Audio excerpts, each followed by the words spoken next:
falei para vocês que nós estamos usando um livro, Igreja, o Evangelho Visível, de um pastor batista chamado Mark Dever. E na folha você tem uma definição que ele faz do que é igreja. Eu queria que você comparasse a sua com a dele. Eu fiz de propósito, eu não deixei quase nenhuma palavra nessa definição para que você não copiasse nada dela, na sua. Tá? Então nós vamos completar essa frase, certo? Ele diz assim: a igreja é primeira palavrinha, conjunto.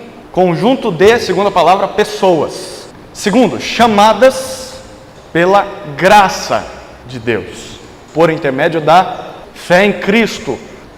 O que aproxima esse povo de Deus é a fé em Cristo, certo? E aí, não é só se reunirem, é um conjunto de pessoas que juntas são chamadas a glorificá-lo. Todo esse processo é dar glória a Deus, servindo-o em seu mundo. Então, é um conjunto de pessoas chamadas pela graça de Deus, por intermédio da fé em Cristo, e são chamadas a juntas glorificá-lo. E como? Servindo a Deus no mundo. Então, não é só dentro de um salão, não é qualquer pessoa, é aquelas que foram chamadas a ter fé em Cristo. Alguma dúvida sobre essa definição? Uma definição bem curta, tá? A gente poderia ter um texto muito maior, mas é para dar uma ideia para a gente. Comparando com a sua definição, como que ficou? Falta coisa? Tem essas coisas? Eu disse isso com outras palavras? Ok, não tem problema. Vamos lá, nós vamos tratar a primeira parte sobre os atributos, ou melhor, a natureza da igreja. É o nosso primeiro ponto aí na folha. Para que a gente possa entender o que é a igreja, nós precisamos primeiro examinar tanto o Antigo Testamento quanto o Novo Testamento. Um dos problemas quando nós vamos estudar o que é a igreja é ficar só no Novo Testamento. E o Novo Testamento só faz sentido por causa do Antigo, por isso que ele está depois do Antigo Testamento, né? Então, nós vamos olhar para o Antigo Testamento e para o Novo Testamento. E às vezes, esse é um dos problemas quando se faz a definição de igreja, e por isso outros problemas surgem. Eu só olho para o Novo Testamento e Israel, como é que entra nesse pacote aí? E as pessoas que vieram antes da nação de Israel ser uma nação, né? Adão, Eva, Noé, Abraão, né? Porque a nação só vem depois. Isaac, Jacó. Então nós vamos olhar para isso, tá? Primeiro, o povo de Deus no Antigo Testamento. A primeira coisa que a gente vai ver é sobre o chamado coletivo. Essa é a palavra que está faltando no ponto número 1 aí. O chamado coletivo. Pela Bíblia nós aprendemos que o plano de Deus, o plano eterno de Deus, sempre foi revelar a sua glória, e Ele não faz isso só por meio de indivíduos. Nós cantamos hoje, né? Deus criou o homem sim para o louvor da sua glória, mas Deus nunca fez isso só para que um indivíduo fizesse isso. O propósito de Deus era que um corpo coletivo fizesse isso. Por exemplo, na criação, Deus cria quem? Quando vai criar a humanidade? Ele cria o homem e a mulher, Ele cria um casal. Ele não queria adoração só de um, Ele queria daquela família, e aquela família tinha agora a capacidade de reproduzir novas pessoas. Então esse era o objetivo de Deus, que os filhos desse casal também glorificassem no mundo. Por exemplo, no dilúvio, Deus salvou quem no dilúvio? Não só Noé, mas a sua família, que também continha os seus filhos. Então Deus salvou famílias no dilúvio. Ele poderia ter salvado apenas um, mas Deus queria um grupo. Nós vemos Gênesis 12, Deus chamando Abraão, e Deus pretende a Abraão, qual que é a promessa famosa, né? De ti irei abençoar as nações, né? Eu vou multiplicar a tua descendência. Eu quero um povo, eu quero coletividade. Aí você olha para Êxodo, Deus dá os 10 mandamentos a quem? Moisés. Mas os 10 mandamentos eram só para Moisés? Não era para todo o povo descendente de Abraão. Então Deus deu leis que deveriam ser realizadas não só por indivíduos, mas por um povo. E esse é o primeiro ponto, o chamado coletivo de Deus. O segundo é a respeito dos nomes de Israel. Os nomes de Israel. Então aqueles descendentes de Abraão são chamados de Israel, e esse povo, que era o povo com quem Deus queria se relacionar, que é descendente lá de Adão e Eva, descendente de Noé, sempre Deus cuidando de uma linhagem, chega no povo de Israel e Deus dá alguns nomes para esse povo. Olha que interessante, nós vamos olhar aí para 5 nomes que Deus dá a Israel. Quem pode abrir para nós em Êxodo 4:22? Levanta a mão e abre aí. Ou melhor, vamos todos juntos, vamos para Êxodo 4:22, pode ser melhor. Ok, como Deus chama Israel? Seu filho. Que interessante, né? Você já tinha ouvido essa expressão? O povo de Deus ser chamado de filho mais velho, primogênito, né? Aquele que nasceu primeiro. Legal. Vamos para Ezequiel, capítulo 16, versículos 6 a 14. Então a primeira aí, a letra E é filho de Deus. Na letra B, vamos para Ezequiel 16, versículos 6 a 14. Muito obrigado. Que cena interessante. Você reparou o que está acontecendo aí? Deus está dizendo, olha, eu passei e vi, você era feia, você era imunda, mas eu vi que já estava na hora de casar. E aí o que eu fiz? Eu estendi a minha capa sobre você, e essa era uma ideia de, eu me casei com você. E depois que eu casei com você, eu comecei a te tornar bela, eu te enriqueci, eu te dei presentes, eu te coloquei como rainha. E todos no mundo viram a tua beleza. O que Deus está dizendo, eu casei com você. Israel é chamada de esposa de Deus. Essa é a letra B. Que cena interessante, né? Um terceiro nome que Deus dá ao seu povo, Deuteronômio, capítulo 32, versículo 10. Já ouviu essa expressão? Menina dos olhos de Deus? A expressão, a palavrinha, pode ser traduzida também como pupila do olho. Sabe essa partezinha mais importante da vista? Dá tanto trabalho, né? Quando a gente tem catarata, enfim. Deus chama, você é a pupila dos meus olhos. Você é a menina dos meus olhos. E a ideia, né? Eu cuidei de você como se fosse a minha vista. A gente cuida muito bem do nosso olho, né? Quando coça, a gente põe o dedo lá, lava. Quando dói, é terrível, né? E Deus está dizendo, olha, você é a menina dos meus olhos. Em quarto, Isaías capítulo 5. Capítulo 5, nós vamos ler versículos 1, 2 e 7. Deus chama Israel de sua vinha, e ele plantou esperando uvas doces, mas deu uva brava, uva amarga. E ele fala, a vinha de Deus é o povo de Israel. Ele queria uma vida justa, mas eles não conseguiram cumprir isso. Mas Deus chama o seu povo de vinha. A vinha é a letra D, vinha de Deus. E a letra E, nós temos o texto de Ezequiel 34, versículo 6. Vamos lá voltar para esse profeta, Ezequiel, capítulo 34, versículo 6. Como Deus chama o seu povo? De ovelhas. Uma quinta maneira de Deus chamar o seu povo é de seu rebanho. Rebanho de Deus. Percebe esses 5 nomes? Primeiro, filho de Deus. Segundo, esposa de Deus. Terceiro, menina dos olhos de Deus. Quarto, vinha de Deus. Quinto, rebanho de Deus. Por meio desses nomes, Deus estava prefigurando algo. Deus estava anunciando previamente, por meio de imagens, a obra que ele iria realizar em quem? Em Jesus Cristo. Jesus é o Filho de Deus. Jesus vem para se casar com a noiva de Deus. Jesus é, ele diz, a menina dos olhos, a ideia de que é o preferido de Deus. Nós vemos em João capítulo 15, Jesus diz, eu sou a verdadeira videira. Israel falhou, mas eu sou aquela que cumpre o que Deus queria. E também nós vemos no final, Deus falando, Jesus em João 10 fala sobre ser o bom pastor e ter o seu rebanho. Então todas essas imagens tinham algo a ver com Jesus. Deus estava preparando algo. Esse é o ponto dos nomes de Israel. O terceiro ponto aí é o termo assembleia. O termo assembleia. Nós não vamos falar da Assembleia de Deus como a igreja, mas vamos falar da Assembleia de Deus como a Escritura apresenta. Por isso que está entre aspas aí, porque a palavra mais usada para se referir a Israel, quando o povo se reunia, eu vou falar a palavra hebraica aqui, tá? Eu não vou falar em línguas, porque eu vou falar e vou dar a tradução, tá? É kahal. Kahal é a palavra hebraica traduzida por assembleia no Antigo Testamento. No Novo Testamento, a palavra traduzida para igreja é o termo grego eclesia. A gente vai falar sobre ele daqui a pouco. Mas quando o povo judeu traduziu o Antigo Testamento para o grego, adivinha qual palavra eles usaram para se referir ao carral hebraico? Eclesia. Então toda vez que você vê na versão grega do Antigo Testamento se referindo à Assembleia do povo de Deus no Antigo Testamento, os judeus mesmo colocaram a igreja, uma palavrinha, a palavra eclesia. Então o que isso significa?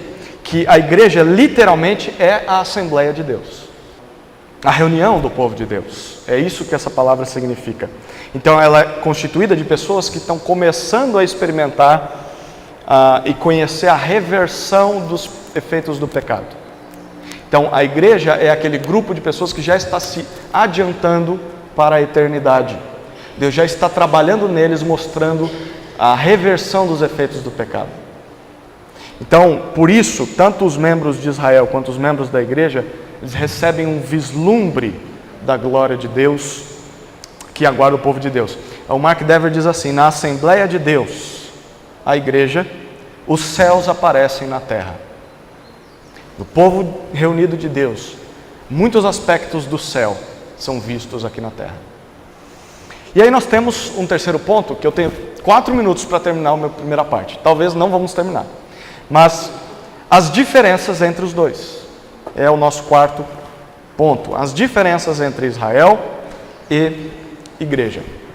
É claro que há várias distinções entre o povo de Deus no Antigo Testamento e o povo de Deus no Novo Testamento. Por exemplo, no Antigo Testamento, o povo é etnicamente distinto. Isso significa que Deus tem uma só nação, diferente de todas as outras nações. No Novo Testamento, é etnicamente misturado. Nós temos pessoas de várias nações que creem em Jesus, não é só de um povo. No Antigo Testamento, o povo vivia sob o domínio próprio, um governo próprio, um rei que tinha as leis de Deus que obrigava o povo a obedecê-las. Já no Novo Testamento, o povo de Deus vive sobre governantes das nações. Eles não vivem em uma nação que tem o seu próprio rei, eles estão espalhados pelo mundo, alguns com imperadores, outros com ditadores, outros com reis, mas físicos, terrenos, mas o povo tem o Senhor como seu rei, mesmo estando nessas nações. No Antigo Testamento era exigido que os membros do povo se circuncidassem. No Novo Testamento, pelo menos os homens, exclusivamente, no Novo Testamento exige-se que os crentes sejam batizados. Então nós temos diferenças entre o Antigo Testamento e o Novo. E o que explica a mudança, então, da transição do Antigo Testamento para o Novo Testamento? Por que o Novo Testamento surge? A resposta é simples. Jesus cumpriu promessas explícitas de Deus no Antigo Testamento e até mesmo padrões da lei. Tudo aquilo que Deus esperava que Israel fizesse, Israel não conseguiu fazer. E aí vem Jesus, o novo Israel, a nova videira, o Filho de Deus perfeito, diferente do povo de Israel. E Jesus cumpre várias coisas que Israel não conseguiria cumprir. Por exemplo, eu vou citar algumas aqui. Jesus é o cumprimento do templo. Em Mateus 12, versículo 6, ele diz: eis que aqui está quem é maior que o templo. Jesus é o cumprimento do sacerdócio. Hebreus 7 diz isso. Todo sacerdote tinha que, mês após mês, ano após ano, sacrificar um animal. Jesus cumpriu um sacrifício só, que é suficiente para perdoar os nossos pecados, com o próprio corpo, a sua própria morte. Jesus diz, Hebreus 4:10 diz que em Jesus nós entramos no descanso de Deus. O povo de Israel esperava que a terra prometida lhe desse descanso. A terra não deu. Jesus é o cumprimento das promessas na terra. Bom, mas nós não estamos numa terra, mas Jesus é o nosso descanso. Jesus também é o cumprimento do sábado. No texto de Mateus 12, ele diz: eis que o Senhor é também, Jesus, o Filho do Homem, é também Senhor do sábado. Jesus é aquele que guarda o sábado do jeito que Deus queria, diferente do povo que não conseguia. E Jesus é o cumprimento da nação de Israel como o Filho de Deus perfeito. Você lembra dessa expressão? Quando Deus dos céus diz: esse é o meu Filho amado, em quem tenho grande alegria, a Ele ouvi. Mateus 17:5, diz isso. Então, Jesus é o verdadeiro povo de Deus que Israel deveria ser e não conseguiu. Então Jesus cumpre tudo aquilo que Israel deveria ter cumprido e não cumpriu. tudo que eu falei aqui, eu tenho algumas referências bíblicas, depois que você quiser eu posso te passar, sobre Jesus sendo esse cumprimento do que Israel deveria ser, mas não foi. E eu só estou passando mais rápido para dar tempo de terminar tudo aqui. Mas há um texto que eu gostaria que nós abríssemos, em 2 Coríntios, capítulo 1, versículo 20. Ok? No versículo 19, Paulo está falando sobre Jesus Cristo, Filho de Deus, certo? Que foi pregado por eles, né? Eles pregaram sobre Jesus. E aí no versículo 20 ele diz: pois tantas quantas forem as promessas que Deus fez, nele, em Jesus Cristo, está o sim. A ideia de que em Jesus está o cumprimento das promessas que Deus faz. E nele também está o amém. Amém significa assim seja. Então em Jesus Deus diz assim seja. Tudo aquilo que eu prometi, nele está o cumprimento. Então, todo aquele que pela fé se une a Cristo, experimenta de todos os benefícios que Jesus experimenta. Eu quero que nós abramos num texto que é chave para entender isso.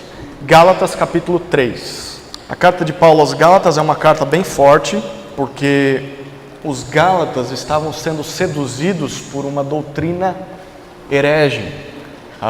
E Paulo confronta eles, dizendo: peraí, eu estive aí, eu sofri pregando o evangelho no meio de vocês, eu estou admirado de que vocês estão saindo do evangelho para entrar em outro que não é evangelho.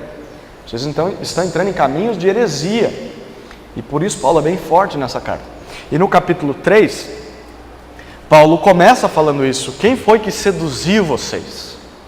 Quem foi que enganou vocês, que tirou vocês daquilo que eu preguei a vocês? No versículo 8, olha o que ele diz. Na verdade, olha o que o versículo 7 e 8 e 9 nos dizem. Versículo 7. Sabei então que os da fé é que são filhos de Abraão. Lá em Gênesis 12, Deus diz: olha, eu vou abençoar as nações por meio de você, vou fazer a sua descendência ser o meu povo. E ele diz: olha, não é só quem nasce da linhagem, na verdade, não é quem nasce da linhagem de Abraão, são os da fé, é que são filhos de Abraão, é que são aqueles que experimentam das bênçãos que Deus prometeu a Abraão. E no versículo 8, ele diz: e a Escritura, prevendo que Deus iria justificar os gentios pela fé, anunciou com antecedência a boa notícia a Abraão, dizendo: em ti serão abençoadas todas as nações. Aqui Paulo está lembrando de Gênesis 2 ao 12, quando Deus diz isso para Abraão, e ele diz: olha, foi anunciado a boa notícia a Abraão. O evangelho foi pregado, boa notícia é evangelho. O evangelho foi pregado a Abraão, de que Deus iria salvar gentios, quando ele disse: olha, a partir de ti eu vou abençoar as nações. Então, no versículo 9, Paulo termina esse argumento, ele conclui esse pedaço do argumento e diz: desse modo, os da fé são abençoados juntamente com Abraão, homem que creu. Então, eu me torno filho de Abraão, eu me torno descendente das promessas e bênçãos de Deus ao povo no Antigo Testamento, pela fé. Fé em quem? Olha o versículo 29, o último versículo desse capítulo. Ele diz... Ou melhor, vou ler o versículo 28 e 29. Não há judeu nem grego, não há escravo nem livre, não há nem homem nem mulher, porque todos vós sois um em Cristo Jesus. Tem gente que usa esse texto aqui para falar sobre homossexualismo, sobre casamento. Paulo não está falando nada disso. O que ele está falando é: não há mais diferença entre os povos. Homens e mulheres tinham direitos diferentes naquela... Ou melhor, mulher quase nem tinha direito naquela época. Não, em Cristo vocês são equiparados, judeus, gentios, não tem mais que ter divisão entre vocês. Porque todos vocês são um em Cristo. E o versículo 29, e se sois de Cristo, então sois descendência de Abraão e herdeiros conforme a promessa. Então, todas aquelas promessas que Deus fez a Abraão, a todos os personagens do Antigo Testamento, eles não conseguiriam cumprir. Jesus vem e cumpre. Então, tudo aquilo que eles receberiam se cumprissem, é Jesus quem recebe. Jesus recebe o direito de ser chamado Filho de Deus. Jesus é aquele perfeito que nunca pecou. Jesus, ele recebe todas as promessas cumpridas, todas as promessas feitas por Deus no Antigo Testamento se cumprem nele. E aí, quando nós cremos em Jesus, nós entramos no cumprimento dessas promessas. Vamos lá. Então aqui nós tínhamos, pensa o povo de Israel, tá? O povo de Israel, Deus deu promessas a eles. 1, 2, 3, Certo? O povo não conseguiu cumprir isso aqui. Aí o que Deus faz? envia um, que é Jesus. Aqui os filhos de Abraão. Jesus consegue cumprir todas as promessas, ou todas as exigências e todas as promessas o alcançam. Então aqui nós temos um cumprimento. O que Deus está querendo dizer? Então, esse povo aqui, que caiu e não consegue cumprir, ele só vai se tornar meu povo ao passo que confiar nesse aqui. Ah, mas e os outros que não são povos, os gentios, que somos nós, os povos de outras nações? Nós temos algum judeu aqui, de berço? Então vamos lá, se tivéssemos também, falaríamos dele. Nós que somos de outras nações, nem tínhamos isso aqui. Mas Deus diz, os dois vão se tornar um só povo em Jesus. Certo? Então todas as promessas que Deus fez aqui, o povo falhou. Esse cumpre. Então o judeu, ele se torna filho de Abraão de verdade quando ele confia em Jesus. E o gentio também, quando ele confia em Jesus. Ficou claro aqui? Tem uma grande discussão, isso aqui é fácil em certo sentido, tá? Tem uma grande discussão sobre a continuidade entre Israel e igreja, que não cabe a essa aula, esse não é meu propósito, tá? Mas nós podemos concluir que mesmo que ambos não sejam idênticos, estão intimamente relacionados por meio de Jesus. Há um texto em Efésios 2 que deixa isso muito claro. Abra sua Bíblia aí, próximo livro, Efésios capítulo 2, versículos 11 a 16. Olha que legal, a igreja em Éfeso, a gente está estudando em 1 Timóteo, domingo à noite. Hoje vamos dar o segundo estudo na carta. E 1 Timóteo foi escrita a Timóteo, por Paulo, quando Timóteo pastoreava a igreja em Éfeso. E a igreja em Éfeso, Samuel lembrou bem domingo passado, ela tinha um problema de divisão. Os gentios, que eram aqueles que tinham a fé em Jesus, e os judeus, que também tinham a fé em Jesus. Só que os judeus achavam que eram melhores que os gentios. Porque eles diziam, nós recebemos os 10 mandamentos, né? Nós somos o povo de Deus no Antigo Testamento. O gentio falava, não, meu filho, vocês são ultrapassados, Deus agora quer os gentios, e ficava aquela briga.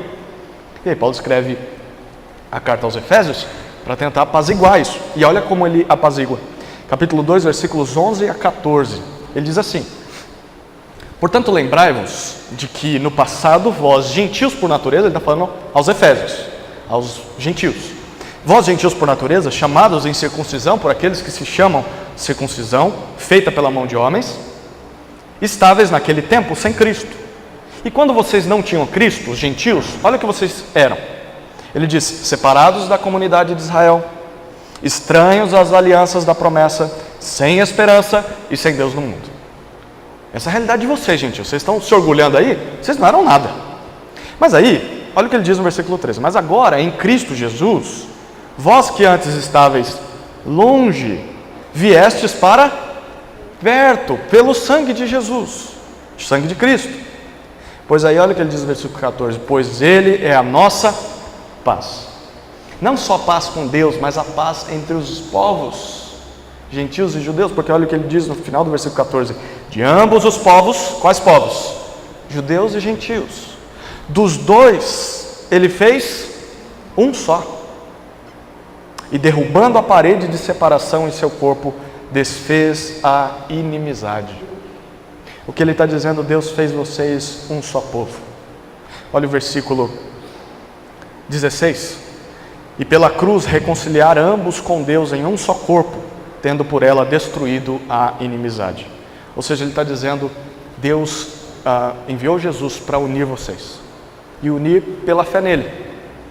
Então o povo de Deus é aquele que confia em Jesus, sendo judeu, sendo gentil. Isso tem implicações tremendas, né? Por exemplo, a maneira como você olha para Israel. Você olha para um judeu, você deve olhar com misericórdia, porque aquele povo não reconhece aquele que cumpre as promessas. E ele é tão pecador quanto você. E se não confia em Jesus, não é povo de Deus. Do mesmo jeito que um pagão também não é. Só é povo de Deus aquele que confia em Jesus. Ficou claro isso? Vamos então para o lado de trás da sua folha. O povo de Deus no Novo Testamento. Aqui a gente vai dar um pouco mais rápido, porque muita coisa foi falada no primeiro ponto. Primeira coisa que nós vamos responder é quem é o povo de Deus. Esse texto que eu vou pedir para nós abrirmos, ele só enfatiza e ressalta aquilo que eu já falei. 1 Pedro 2, versículos 6 até 10. Que texto fantástico esse aqui. E você vê que muitas das maneiras com que Pedro chama a igreja é a maneira com que Deus se referia ao povo dele no Antigo Testamento. Você percebe que Pedro diz, olha, a pedra rejeitada pelos construtores, e ele está falando de Cristo, a pedra que foi rejeitada pelos judeus, para vocês é pedra preciosa. Jesus é aquele em quem vocês se agarram, mas para aqueles é pedra de condenação, porque eles rejeitam o Messias, rejeitam o Cristo. Só que ele diz que essa mesma pedra é aquela pedra que nos torna um povo de Deus pela fé. Então os atributos que ele diz no versículo 9, geração eleita, sacerdócio real, nação santa, povo de propriedade exclusiva de Deus, tudo isso aqui era o que Israel era. Só que Deus diz, olha, ele não conseguiu cumprir aquilo que eu esperava dele, Jesus cumpre, então aquele que confia em Jesus recebe esses nomes. Então a pergunta é, quem é o povo de Deus? O texto diz claramente, e os outros textos nós abrimos, que a igreja, aqueles que confiam em Jesus, é o povo de Deus e não mais Israel. Então quando você olha para Israel, ele já não é mais o povo de Deus. O povo de Deus é aquele que confia em Cristo, seja alguém de Israel, seja alguém de outras nações. Vamos lá. Nós temos o segundo ponto aí, o significado de eclesia. Lembra que eu falei que igreja é a tradução em português para o termo grego eclesia? Eclesia é a palavra igreja, então ela é usada no Novo Testamento, das 114 vezes que ela aparece, 109 são para se referir a uma assembleia cristã.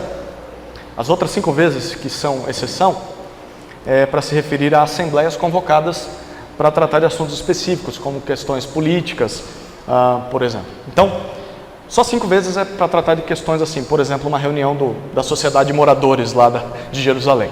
O resto, 109 vezes, é para se referir ao povo de Deus, aos cristãos. Em resumo, o Novo Testamento traduz esse termo para descrever 2 coisas. Eclesia significa 2 coisas. A primeira é para se referir à igreja universal. É a letra A aí, né? Igreja universal. Não universal do reino de Deus, na verdade a igreja é a universal do reino de Deus, mas nós vamos entender o que isso significa. Quando eu digo igreja universal, é para se referir a todos os crentes em todos os lugares. Olha o que Mateus, nós vamos olhar esses 2 aspectos em Mateus. Mateus tem outras passagens, mas eu separei essas 2 que são bem claras. Mateus capítulo 16, versículo 18. Ok, nesse texto Jesus está falando que vai edificar a sua igreja, certo? E uma igreja que não vai ser derrotada pelas portas do inferno, na verdade que vai vencer as portas do inferno. Minha pergunta, que igreja é essa? É a Igreja Batista? Do Jardim Imperial? É a Igreja Presbiteriana no Brasil? É a Assembleia de Deus? Qual igreja é essa? É a Igreja Universal do Reino de Deus? É a Igreja Universal sim, mas não essa que nós vemos na televisão. O que Jesus está se referindo aqui é a todos os crentes em todo o mundo, todos aqueles que viriam crer nele, certo? Então nós temos a Igreja Universal, que significa, por isso a palavra universal, que abrange todos os crentes, sejam eles membros da Igreja Batista, da Igreja Presbiteriana, da Igreja Luterana, da Igreja Assembleia de Deus, enfim. Os crentes no Senhor Jesus, que são salvos, os salvos. É isso, tá? Jesus está se referindo aos que creriam nele, onde quer que estivessem. Igreja Universal, certo? Mas nós temos, depois Jesus vai se referir, e são as 2 vezes que a palavra igreja aparece nos evangelhos, aqui e a próxima. Na primeira, Jesus se refere a todos os crentes em todo o mundo. Na segunda, capítulo 18, agora nós temos uma referência à igreja local. Jesus está falando sobre o cuidado que a igreja deve ter um para com os outros irmãos. E ele fala, olha, se um irmão começou a viver em pecado e não quer se arrepender, vai lá e exorta-o. Se ele te ouvir, você ganha o teu irmão. Ele não quis ouvir, ele continua abraçado ao pecado. Você chama mais 2, 1 ou 2, para que ele ouça uma outra versão, uma outra exortação. Se ele ouvir, vocês ganharam o seu irmão. Mas se mesmo assim ele não ouvir, leva para a igreja. E a igreja vai até ele, vai exortá-lo, e mesmo se ele não quiser ouvir a igreja, aí você o considera como um gentio publicano, que naquela época era um pagão, um traidor do seu povo. Então é como se fosse um descrente, ele está agindo como alguém que não crê em Jesus. Porque alguém que crê em Jesus se arrepende do seu pecado. Quando peca, se arrepende. Não é que ele é perfeito, mas que a consciência dele é afligida para que ele se lamente por aquilo que ele fez e busque fazer o que Jesus espera. Então o que Jesus está dizendo? Olha, se ele não ouvir você e seus mais 2 irmãos, leva à igreja. Bom, peraí, se tem crentes no mundo inteiro, eu tenho que levar para todo mundo? É isso? Imagina que trabalho, né? Nós nunca faríamos disciplina bíblica na igreja, porque é impossível. Eu nem conheço todos os crentes, quanto mais ir até eles e perguntar, vai lá falar com meu irmão. Eu nem sei onde você mora, eu nem sei falar a tua língua. Então Jesus, obviamente, está se referindo não à igreja universal, mas à igreja local, que é um grupo de crentes que se reúne em determinado local, em determinada região. Então você leva aquela comunidade de crentes que fazem parte da igreja universal, mas que estão ali no seu país ou estão na sua cidade. E aí eles avaliam, eles vão até a pessoa, caso ela não ouça, vocês a considerem como uma descrente. Então, em 2 vezes que Jesus se refere à igreja, as 2 únicas vezes, ele se refere a todos os crentes e se refere a um grupo local, que também podem ou não fazer parte. Aqui que é interessante. Vamos lá. Aqui, na igreja universal, há possibilidade de não ter pessoas crentes? Não, certo? É só crente em Jesus. Só faz parte da igreja universal crentes em Jesus. Agora, na igreja local, que é onde as pessoas se reúnem, um grupo, é possível haver pessoas que não sejam crentes? Sim ou não? Sim, e é justamente por isso que Jesus diz sobre a disciplina. Porque a pessoa está agindo como uma não crente. Então esse é o corpo visível. São as pessoas que vocês veem. Esse aqui vocês não veem. Vocês não conhecem todo mundo, mas esse vocês veem. Então na igreja universal só existem crentes. Na igreja local existem crentes e podem existir não crentes. Jesus disse isso sobre o trigo e o joio, né? Crescem trigo junto com joio, e às vezes você tem que lidar com pessoas que não são crentes, mas acham que são, e às vezes foram batizadas e fazem parte da nossa igreja. Bom, mas isso não vai acontecer. A gente tem que lutar para que cada vez menos aconteça, mas vai acontecer. Vai acontecer. A Bíblia já previu isso. Ficou clara essa ideia de igreja? O Novo Testamento apresenta essas 2 ideias. Alguma dúvida aqui? Algum comentário? Bom, o terceiro ponto é sobre a igreja e o reino de Deus. E eu vou ser um pouco mais rápido aqui. Bom, Jesus ensinou aos seus seguidores, que fazem parte da igreja universal, a orar para que o reino de Deus viesse à terra. Lembra da oração do Pai Nosso? Certo? Venha a nós o teu reino. Jesus ensinou que os crentes da igreja universal orassem para que o reino de Deus fosse estabelecido na terra. A pergunta que surge é: a igreja é a mesma coisa que reino? É isso que a gente vai responder aqui. O que é o reino de Deus? Primeira coisa, a Bíblia ela faz uma distinção entre igreja e reino de Deus, certo? Primeira coisa, o reino de Deus é onde, é óbvio, onde Deus governa. Não é uma questão de geografia, não é uma questão de política nacional. É uma questão de reconhecer a autoridade de Deus e viver debaixo dessa autoridade. Então, era sobre o reino que os apóstolos pregavam. No livro de Atos, quando você lê a mensagem dos apóstolos, era que eles pregavam o reino. Era sobre o reino que eles pregavam.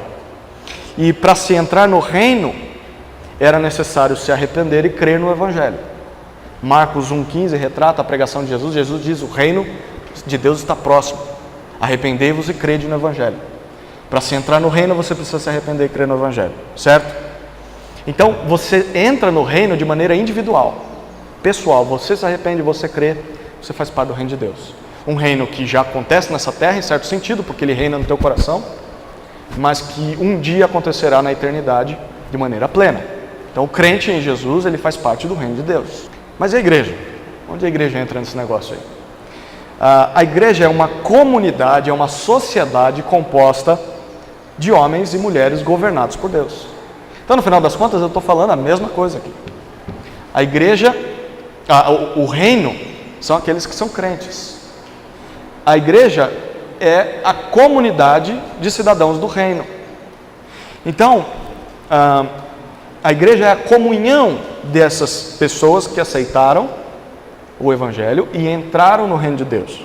Então, Jesus disse que o reino, em Mateus 21, ele usa uma parábola para dizer isso, que o reino foi tomado dos judeus e foi dado a alguém que poderia produzir frutos. E lembra da Mateus 16, Jesus diz a Pedro: a ti darei as chaves do reino. Então, Pedro está representando os demais discípulos e futuramente a igreja. Jesus está dizendo: a igreja, eu dou as chaves do reino.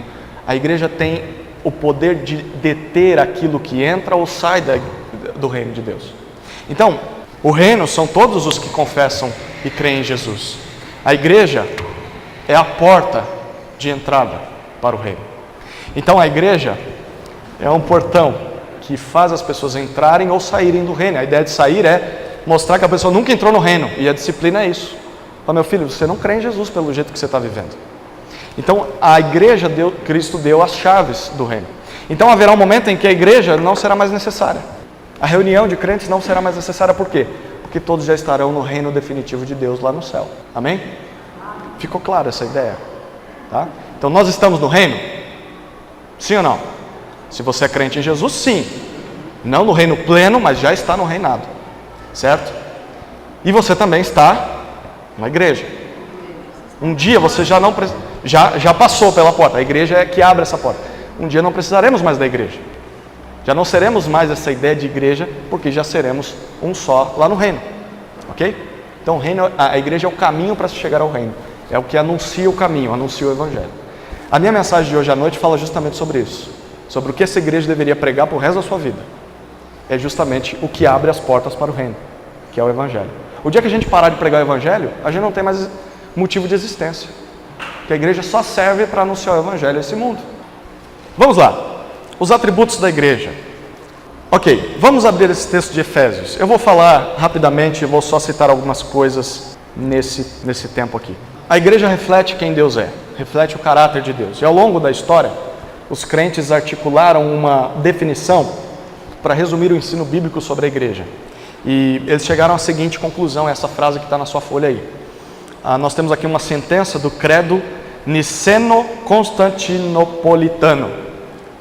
Foi uma reunião, um concílio, que foi feito por cristãos do passado, que juntou um credo feito em Niceia, que era uma confissão de fé feita em Niceia, juntou com o credo de Constantinopla, que era uma outra cidade, numa outra época, juntaram os dois e saiu essa frase aqui, tá? A frase é mais simples do que da onde ela vem, né?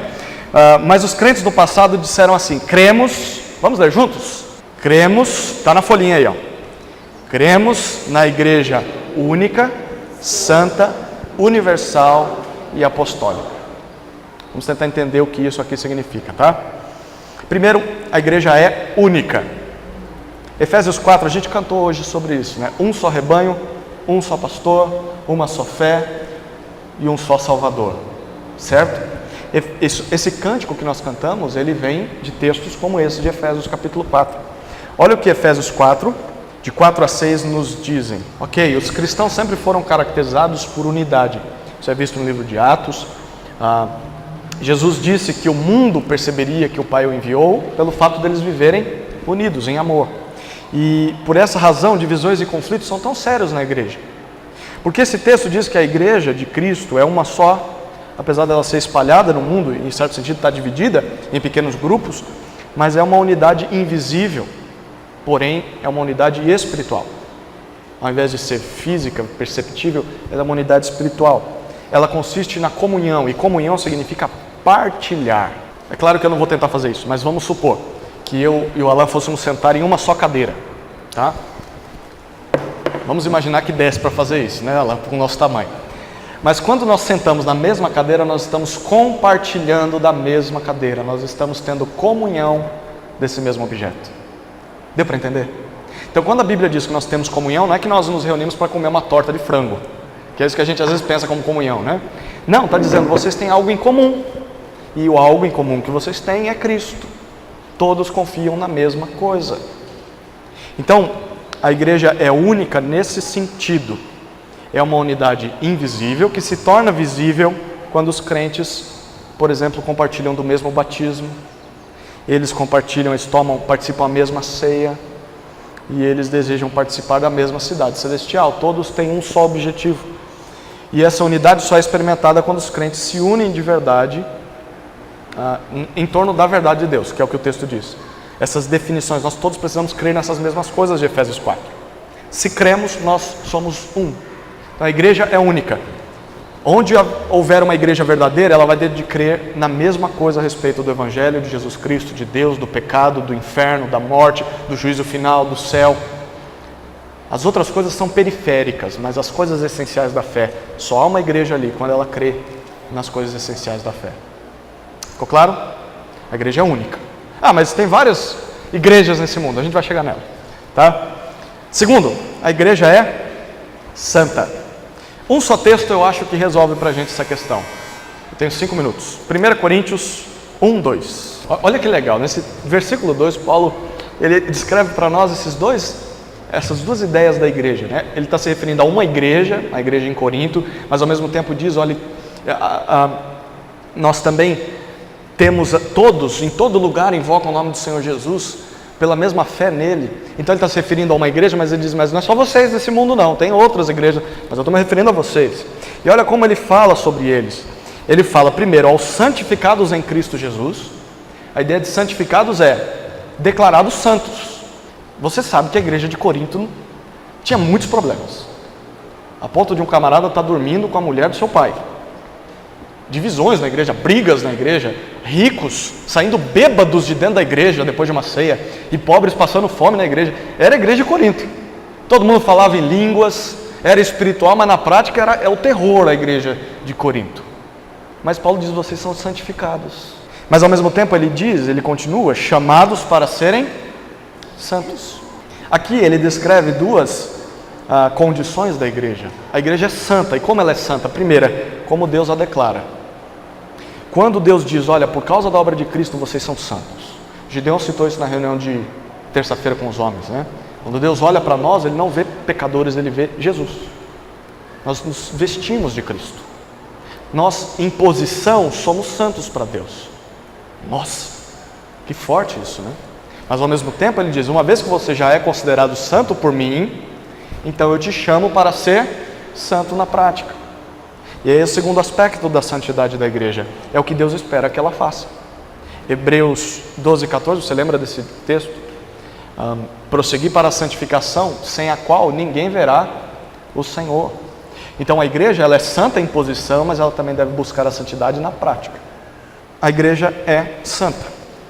E a santificação na prática significa separação. Então nós somos chamados para sermos diferentes desse mundo. Esse é um problema, né? Interessante. Quando a igreja quer fazer a mesma coisa que os shows fazem, que as baladas fazem, que o mundo faz. Que história é essa de ser santa, ser diferente, se nós estamos fazendo as mesmas coisas, né? Então esse é um aspecto prático. Santa.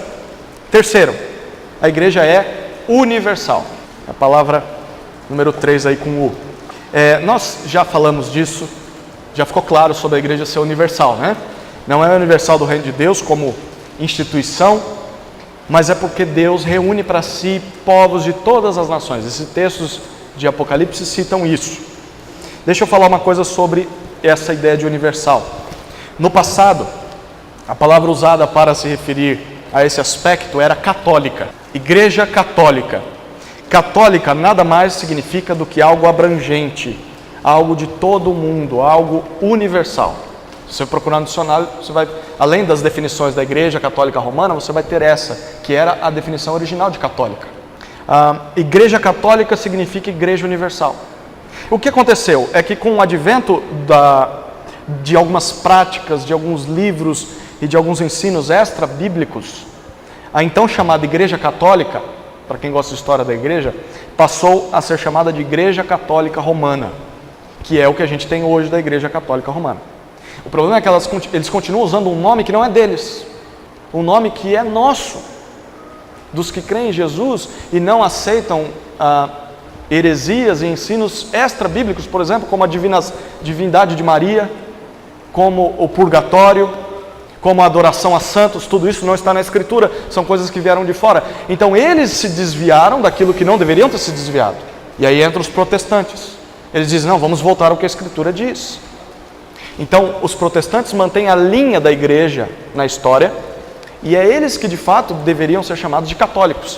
O problema é esse, né? Você chegar e falar, eu sou católico. É uma boa oportunidade de evangelismo, né? Você dizer, você vai com a igreja, eu sou católico, aí a pessoa fala isso para você não evangelizar ela. Eu também sou. Pois é, você vai com a igreja, na igreja batista. Peraí, não faz sentido. Faz, deixa eu explicar para você o que significa ser católico. Ficou claro? Então a igreja é universal, significa ser católica. Católico significa todos os crentes no mundo. Agora, se dizer, eu sou membro da igreja católica romana, aí significa que você venera Maria, que você acredita em purgatório, que você adora santos, imagens e tal. E isso é com eles lá. Mas nós somos católicos, nesse sentido de igreja universal, certo? Nós já falamos sobre fazer parte da igreja universal e parte da igreja local. Eu vou terminar com a igreja apostólica. Eu vou ler só um texto em Efésios 2:20. Eu vou ler, não precisa abrir lá. Efésios 2:20. Nós lemos o começo do capítulo 2, 19 e 20. Paulo diz assim: assim não sois mais estrangeiros nem imigrantes, pelo contrário, sois concidadãos dos santos e membros da família de Deus. Vocês são família de Deus, e ele diz, edificados sobre o fundamento dos apóstolos e dos profetas, sendo o próprio Jesus Cristo a principal pedra de esquina. Paulo diz, a igreja ela é erguida, construída sobre um fundamento. Quem vai construir casa aí sabe bem, os construtores aí, né? Precisamos de um fundamento para construir uma casa, senão ela vai ficar parecendo a casa que meu pai gostava de construir. Você encosta, a parede cai, porque não tem fundamento. Então o fundamento da igreja não são as bases aqui de concreto que nós temos aqui embaixo, mas são os ensinos dos profetas, dos apóstolos, que falam sobre Jesus Cristo. Quando nós dizemos que a igreja é apostólica, que ela está fundamentada sobre os escritos dos apóstolos. Então, a sua igreja tem apóstolos? Você pode dizer que sim, quando você abre a palavra. Aqui estão os apóstolos. Você poderia convidar alguém que, olha que legal, você pode convidar um católico para vir para a sua igreja e convidar uma pessoa que acredita em apóstolos. Vamos lá, porque o apóstolo vai falar hoje. Quando chega aqui, é esse aí o pastor? Não, ele vai ler o que o apóstolo falou. É o apóstolo falando. A nossa igreja é apostólica nesse sentido. Nós cremos no que os apóstolos ensinaram. Essas são as 4 marcas da igreja, certo? A igreja que é única, que é santa, que é universal e que é apostólica. Eu queria que a gente terminasse usando essa citação, nessa sentença, olha o que ele diz aí, está na sua folha. A igreja já é uma só, mas precisa se tornar uma só mais visivelmente em fé e prática. A igreja já é santa em sua fonte e fundação, mas precisa esforçar-se para produzir frutos de santidade em sua peregrinação no mundo. A igreja já é universal, mas precisa buscar uma medida mais plena de universalidade para assimilar os protestos válidos contra o abuso da igreja à sua própria vida. Ou seja, ela precisa batalhar pela fé nesse mundo. A gente não pode ficar pensando que a igreja é só a gente aqui. E esse é um ponto problemático. Se tem uma igreja na outra esquina que está passando por problemas, ataques de heresias, nós deveríamos ajudá-los, nos colocar à disposição, porque o nosso alvo não é fazer a nossa igreja grande, o nosso alvo é fazer com que o nome de Deus brilhe, o reino de Deus apareça, o evangelho seja anunciado. Quer dizer que vamos mudar o nosso nome? Não, não precisa. Mas, por exemplo, eu fico sempre pensando nisso. Vamos supor que, sei lá, a gente pensa lá no Jardim dos Pinheiros, não tem uma igreja lá. Não tem igreja batista, nem presbiteriana, não tem nada lá. Quem é que prega o evangelho lá? Bom, não tem ninguém então que prega lá. Bom, e o que a gente faz? Vamos plantar uma igreja lá? Vamos começar a evangelizar lá? Vamos. Eu acho que é utopia pensar nisso. Talvez eu possa morrer e não ver isso, mas quem sabe? Vamos juntar então o batista, o presbiteriano, o assembleiano. Olha, eu não tenho ninguém para mandar para lá, mas eu tenho recursos. O outro diz, eu posso mandar cadeiras, eu posso alugar um salão, eu posso mandar o missionário.